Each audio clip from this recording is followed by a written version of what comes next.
Hi, everyone.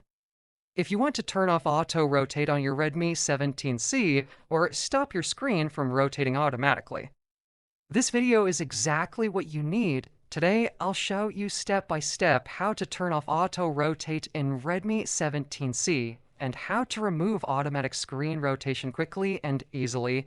Auto rotate can be useful, but sometimes it becomes annoying when the screen keeps rotating while watching videos.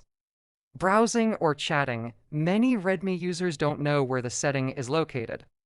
But it only takes a few seconds to disable it once you know where to look.